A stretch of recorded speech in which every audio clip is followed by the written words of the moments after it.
Hi, I'm here at Guildhall with Ruth Appelhoff, Executive Director, and we're going to just talk a little bit about some of the upcoming highlights. I mean, right off the bat, we start out with Equus, right? Absolutely. Equus is the opening play that we have this season, and it is fantastic. It's running for 4 weeks. It actually opens the first week of June and goes through to July 3rd. That's right. And of course, starring in Equus, we have the great Alec Baldwin and Sam Underwood, a very, very exceptional young talent. The play is written by Sir Peter Shaffer, who is here now watching the rehearsals and tweaking the script. And of course, the great director, Tony Walton, our dear friend, is here directing it. So it's going to be very exciting. We are looking forward to a great, great season with this as our kickoff. It's going to be my great pleasure to introduce this morning the cast of Equus. They are going to share a few insights into the play. They've been working on it for some time now. As you probably know, it opens Tuesday, June 8th and closes July 3rd. So it has a wonderful long run, and we are very, very thrilled that it's at Guildhall this summer. So may I introduce the stars of Equus? And first, may I introduce the director of the John Drewe Theater, Josh Gladstone. And here on our podium, we have Sir Peter Shaffer, who is the playwright for Equus. Never heard of it. Never heard of it? No. Well, I understand he's written several good plays, but this is the best. And of course, we have Alec Baldwin and Sam Underwood and their wonderful, beloved director, Tony Walton. So please welcome them.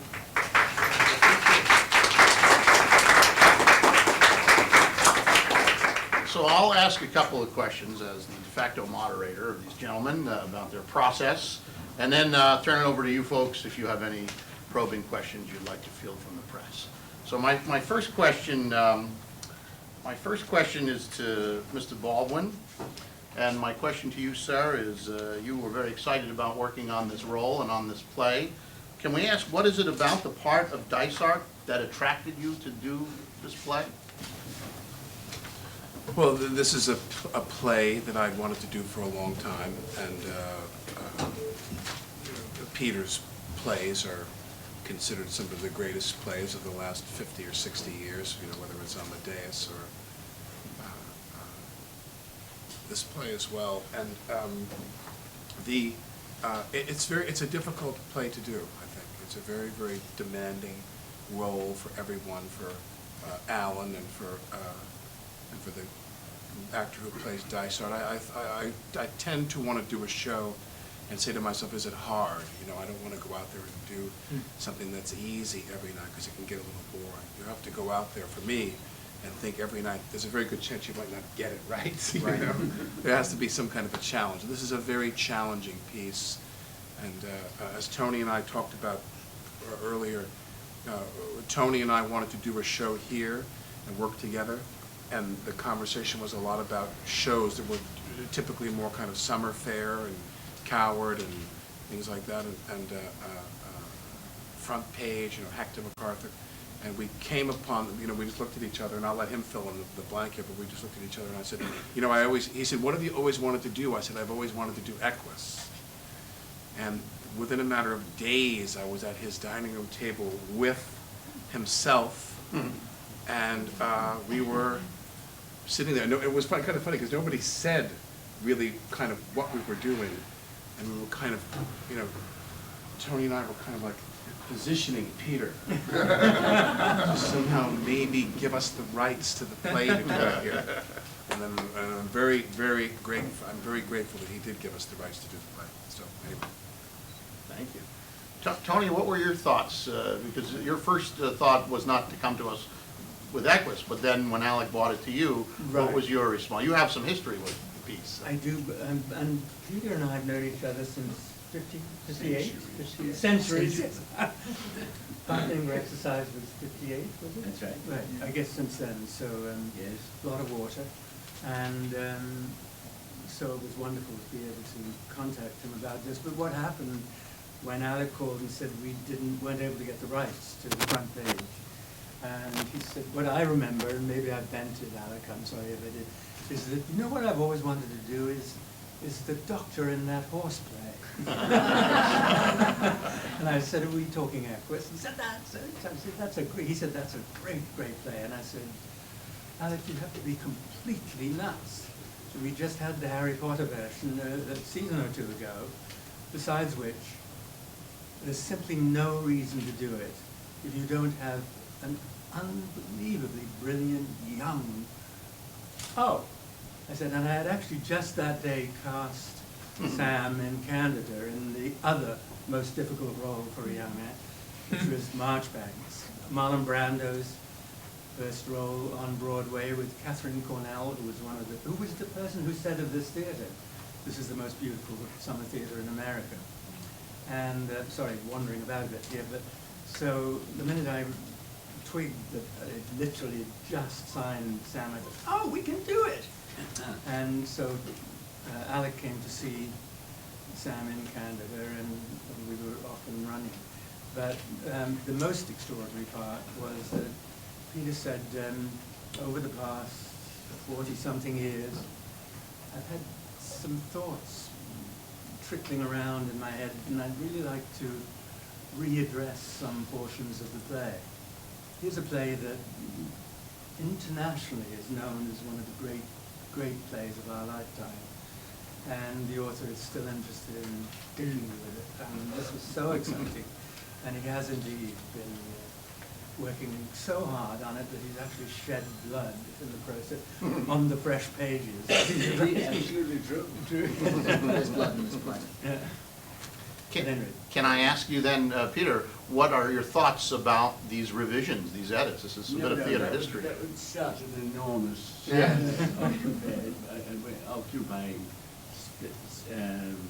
Well, what would it would involve me saying I'm now doing this rather than that, and the whole thing would become very boring.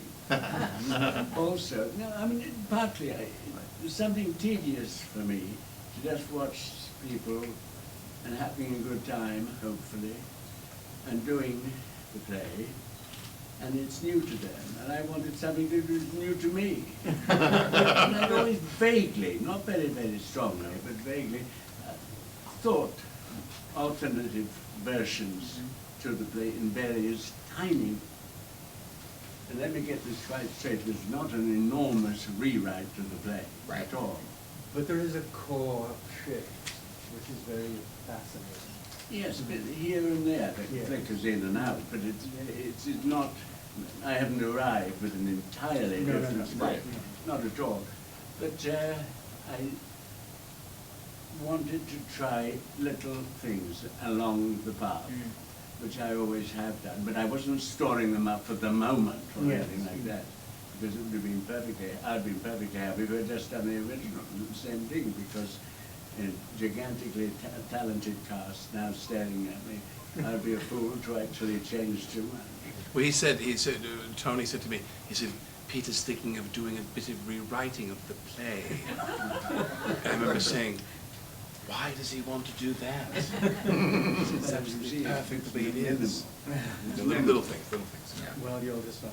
Yes. Sam, how's it been for you as a young actor working with these legends of the stage? Honestly, truly humbling. To be around the theatre and artist royalty that I get to work with on this project has been incredibly humbling. I'm still learning a lot, and it's not really sunk in yet. So it's been fascinating. Again, in regards to this piece of theatre, in regards to it being a challenge, like in trying to meet that challenge every day, as Alec was saying, within doing a piece of theatre like this has been absolutely extraordinary.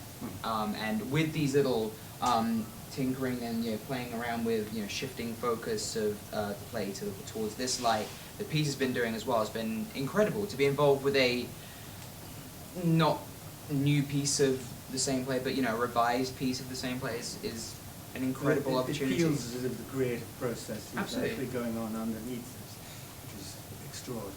Absolutely. And at the risk of embarrassing Sam, I should say, I mentioned that he played the part of Marlon Brando, made his Broadway debut in with Kathleen McNenny, and got these astonishing set reviews. Marlon Brando was directed by his mentor, Harold Clurman, who said to him at the end of his opening night performance, "Well, it was a good try, Marlon." And it's one of those, like Alan Strang, one of those impossible roles. So we're very excited to have this brand new genius amidst us. So, but I was going to say, that's interesting how anything you do, whether it's a film or TV project or a play, on the smarter side of it, you think the cast, the material, the director. And here,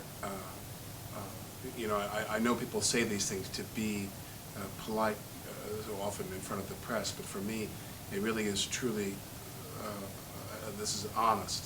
And that is, I couldn't have it better than I have it with. I have one of the greatest living playwrights in the world.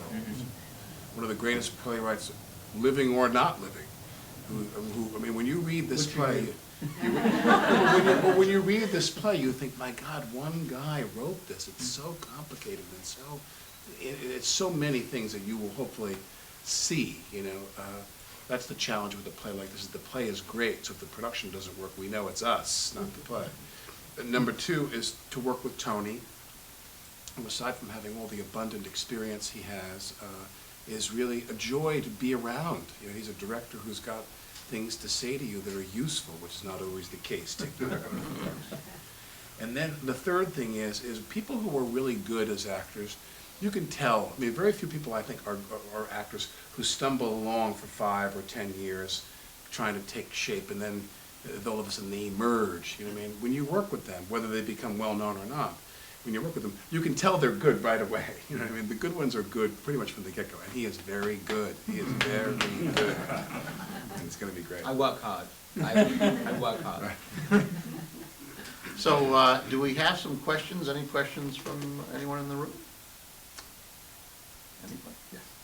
I'm Joe Panarello from BroadwayWorld.com, and I've recently retired after 36 years of teaching high school English. Equus was one of my favorite pieces to teach, so I must have taught it a good 30 times and read it, and I saw the original production a good dozen times. Okay. Can I spend an hour or two with you? Oh, sure. One question, if my memory is correct, Tuck Milligan, who was in this production, was in the original, wasn't he? Mm-hmm. At one point? Mm-hmm. Okay. Mm-hmm. That's clarified. Mm-hmm. He was an Alan Strang with Tony Perkins. Took over Yes. from Tom Holtz as Alan. Right. And he's now 61? Yes. Tuck, 61 is Mhm. Tuck? Yes. Yeah. And what role is he playing He's here? playing Dalt of the stable. Was it really necessary to say that? 61. I'm 63. My question is, after reading the play so many times and seeing it, I've always wondered if there's a homosexual attraction that Dysart has to Alan. And is that reflected in the last lines that Dysart has at the end of the play about having the man bit in his mouth which he can't take out? Is there... Well, he has the chain in his mouth. The chain. Is there a homosexual undertow to the play? Well, did you find it there? Yes, yes, especially as Dysart is embracing Alan at the very end of the play. And in Dysart's last monologue, I thought that there was some sort of a... He's not embracing him, he's describing his condition. Physically, he would... Speech is about what's now going to happen to him. Okay. That's not an embrace. I think It's that a you... soothing, Yeah. isn't it? You know what I mean? It's a I catalogue think... of horrors is really what's going to happen Yeah. to him, because he's going to be a totally different and rather erased young man. Right. Passionless.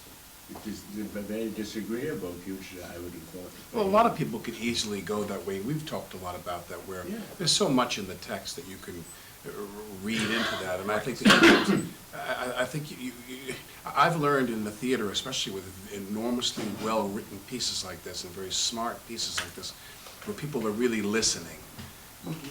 There's a percentage of the audience that's going to come that's not going to really understand a lot of what's going on. That's small. Most people know what the play is who are going to come see it, and they're going to really, really listen.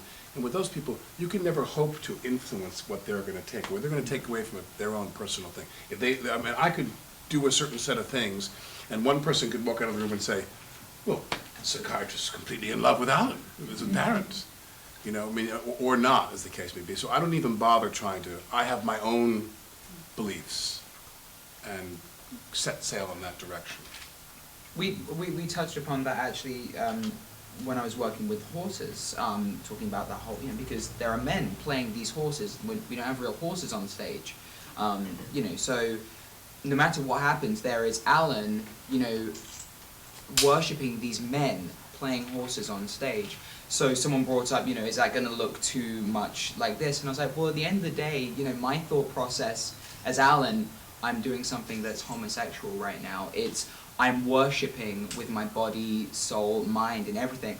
If that comes across to anyone in a particular way, then that's what they take away from it. It's not up to me to enforce something onto an audience member that this is what it is. As long as I believe in what I'm doing, however it reads to everyone else. I mean, that's the beauty of theatre, surely, that everyone can come and take something different away from it. It's not just one thing. And the same with certain great movies as well, that's the beauty of art. Everyone sees something different in it. But I also think that when you look at certain playwrights, let's say, where some of their work has a kind of a gay tone to it, or a tableau like McNally, and you look at certain plays he wrote, those plays are great plays because they're about the human condition. They're not about gay people's lives. That's right. They just happen to be that tableau. And where a play is less of a play is it is specifically written for a gay audience, or it's really specifically written for a particular audience. But this is a play where I don't think about it in terms of that. I think in terms about what is the human condition that applies to everybody. One that comes up a lot is Albee's Who's Afraid of Virginia Woolf, which people love to imagine is a gay relationship, just transformed for the purposes of popular theatre. But Albee is very clear about it. He said, I would not have had a problem writing that play if that was the play I meant to write. And it's not. It's about this man and this woman and this heterosexual relationship. Good, yes. Hi, Judy Klinghoffer from Dance Papers. Hey. Thank you all for being here. Sir Peter, this play has great meaning for me, so it's amazing to have an opportunity to say thank you for writing it. It has always meant a great deal to me. And my question right now is for Sam. How do you live with Alan Strang? He has to remain somehow likable, and yet he has done an act that is horrific. How do I live with him? How do you justify when someone does something like that? The only thing that Alan knows that what he has done is come from this deep passion, this fiery passion. So to try and, you can never judge your character in a play. You can never sit there and go, I remember doing this with Streetcar Named Desire. There was when I was reading Streetcar, I was reading the role of Stanley, and I was like trying to really work out like how can he live with himself? He's just done this, and you can't afford to do that because the human condition. People do bad things all the time for whatever reasons. So to try and like analyze that and make logic out of it is silly. It's just not worth doing. All I know is that it's all come from this huge passion. And passion is the worship is the only thing for Alan. That's all he's got. That's what he lives for. So trying to live with that type of passion, where else do I get to do that, than on a stage in a play like this? It might, like for Sam, to live with that part of Alan. But I don't sit there and try and justify what he's done to these horses, as a bad thing. But if you mean how does he manage it, he has a wonderful puppy.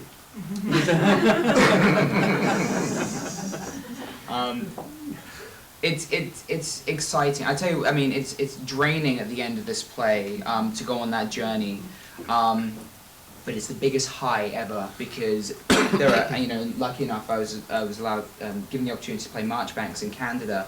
Again, another person of immense poetic belief and passion, and you know, and to get to do that, you know, I don't get to do that in my life as, you know, as Sam as much as I get to do on stage. So to live with that is a blessing, really.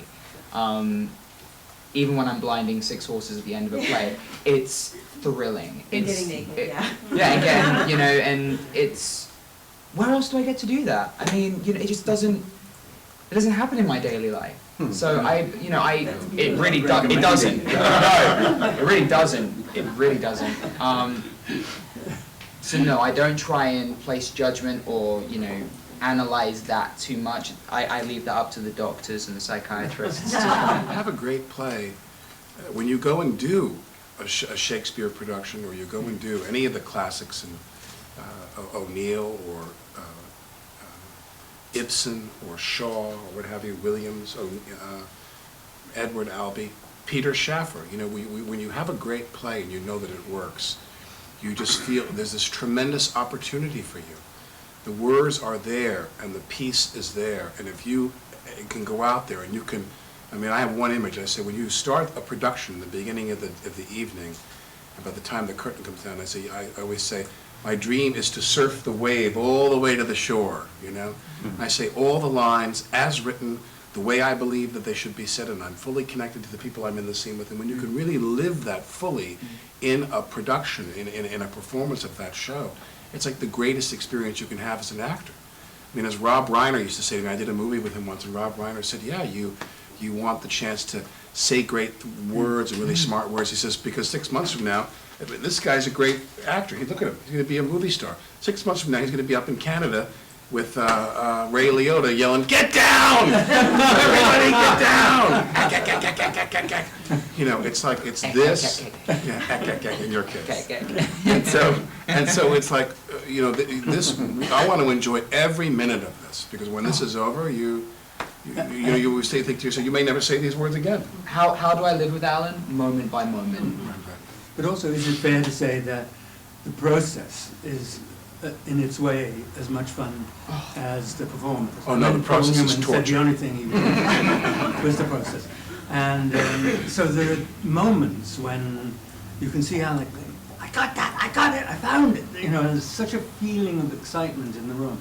And that is a continuous, Absolutely. Recurring Absolutely. thing. And so no matter how horrible the event may be, there's something thrilling about finding how to represent it in the fullest, fleshed out way. Absolutely. Do they have any more questions? 28. Yeah, I think we might have time for one more. Oh, I'm sorry. We'll do two. Steve Parton, today's thing, for Sam, aside from the working with all this incredible talent in the show, are you intimidated at all about following so quickly after, a wizard plays this role? Garnered some attention, and did you see that? I did see the production, yes. Was I intimidated? Not in the slightest, because I know myself and Daniel, who's, you know, what an amazing opportunity for him to be able to go from something like Harry Potter to doing Alan Strang, you know, amazing opportunity for him. We are incredibly different actors, incredibly different types, I mean, there's, you know, so not at all, because it didn't really enter my mind that, you know, There's no people, real overlap. no, not at all. People are not going to look at me and go, oh yeah, no, they're just not going to see Daniel Radcliffe in that, in the slightest. And if they do want to come see the show because they've just seen it on Broadway and they liked it, that's good, because it means they saw a bloody good play. So no, that didn't intimidate me in the slightest. When you do these productions and you give a worthy performance, for the people who attend those performances, you become Alan in their mind. You're the Alan that they'll always compare Alan to from then on. So when I did Streetcar, I was very nervous to do a play that was immortalized by you-know-who. And I'll never forget, Gregory Mosher came to my dressing room and he said to me, he said, he's living in a house up on Mulholland Drive right now when he's 70 years old. He said, he's not coming down here any day now to come do Streetcar. He said if they want to see Streetcar live, it's you now. That's it. So, I mean, for us now, it's him. It's us. If you wanted to learn about the play and embrace this great play, we're it. That's it. If I reflect now back to the reception, the general receptions of the play, the people who were disturbed by it or angry about it, basically it amounted to this. In England, the people who were upset about it were, being English and very sensitive people, angry because it was unkind to horses. Yes. If it had been unkind to humans, it would have been quite acceptable. No, listen to me. Yeah. In America, it would cause a sensation of the wrong kind as well, because it was unkind to psychiatrists. Well, that's one of the fascinating things about this production, is that a lot of people think of the play as being this play about this boy and blinding these horses. But the brilliance of what Peter did is to make it literally 50% about the doctor and the boy. And that is what's absolutely thrilling about working on it. And what was very useful to me in working on the film, because as a costume designer, you have to get very close to the actor and discover exactly who they are in depth. Otherwise, there's a risk they'll have a meltdown on the first time they see themselves in costume. So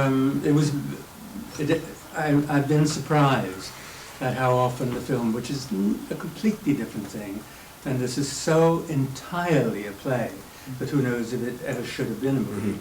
Were we going to say? Yes, no, just reflecting on what just that silly joke of mine, is that in fact, at the time, 30, 40 years ago, to question in New York the validity of psychiatry was an absolutely outrageous thing to have done.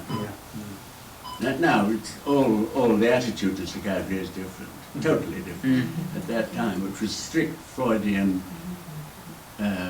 well, I suppose I was about to say nonsense, but it was certainly, it wasn't nonsense, but it was very rigid and very orthodox. In the way. It was beginning of Lang. Yeah, yes, it was. Well, in the way that the psychiatry for a period in the 60s and the 70s was vaunted the way and was primary in the way religion is today, fundamentalist religion is today. There's that. Exactly like that. There's very similar. It was a very it was a phenomena, and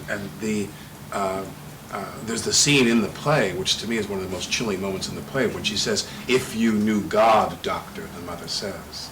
She said, "If you knew God." I mean, in the sentence, because the words are so carefully written, is the implication she's assuming he doesn't. "If you knew God, doctor," the mother says. And this wrestling between the spiritual and the clinical is a profound part of the play. But the other thing is that to me, I just want to stop with this and say, for me anyway, but say that the psychiatry and those kinds of things bring you into a world of people where and this is my statement, they've moved too close to a flame. They've wandered too close to something, which psychiatrists are teaching them not to get too close to. That shoreline where passion becomes neurosis, where you drive yourself crazy with your passions and you can't function. There's a seam between passion and neurosis which can become like this sickness. And yet Dysart, of course, represents the other side, where they stay so far from that shoreline. You know, they're up in the dunes. They're never going to do what they want to do and feel what they want to feel. They're terrified. And we all know people. I mean, all my life, some of the craziest people I've ever met, who were really, really like dysfunctional people, were also the funniest and most interesting people you've ever met. You know, they kind of almost go hand in hand. We'll send these gentlemen back to work in the Yeah, theater. thank you. Hi, I'm Barbara Jo Howard, Director of Marketing here at Guildhall, inviting you to come down and see an amazing play, Equus by Peter Shaffer, directed by Tony Walton and starring Alec Baldwin and Sam Underwood. It's a limited run. Tickets start at $30. Please call us at 631-324-4050 or go to guildhall.org. Thank you.